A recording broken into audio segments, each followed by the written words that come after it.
আজকেই তোমার সঙ্গে দেখা করতে চাই। আমার আব্বু অন্য একটা ছেলের সঙ্গে আমার বিয়ে ঠিক করে। হ্যাঁ, আমার আব্বু তো তার বন্ধুর মেয়ের সঙ্গে আমার বিয়ে ঠিক করেছে। তাহলে এখন কি হবে?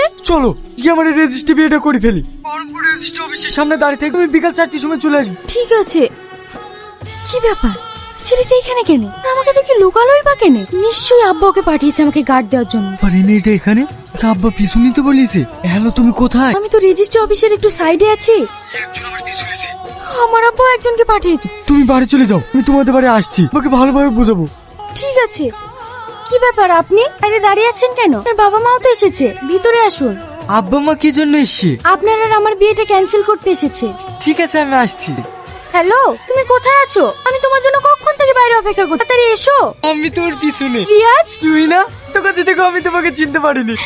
এখনকার যা ছেলে মেয়ে, তাদের অমেতে আমরা কিছুতেই বিয়ে দিতে পারবো না। আমার ছেলে তোর মেয়েকে বিয়ে করতে চাইছে না। আমার মেয়েও সে একই কথা বলছে ভাই, করে বিয়ে দিয়ে তো আর সংসার করানো যায় না।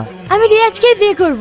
হ্যাঁ আব্বা, আমি তুই নাকি বিয়ে করব। তুই যে বললি একটা মেয়েকে ভালোবাসি, তাহলে তুই অন্য কাউকে বিয়েই করবি না। আমি ফোনে যে মেয়েটার সঙ্গে প্রেম করতাম, এই তো সে মেয়ে। এসব তুই কি বলছিস? তোর কথা শুনে তো আমার মাথা ব্যথা ঘুরিয়ে। তোমাকে আর মাথা গোলাতে হবে না। আর তাছাড়া ছেলে মেয়ে যখন রাজি হয়ে গেছে, কালকেই ওদের বিয়ে দিয়ে দেবো।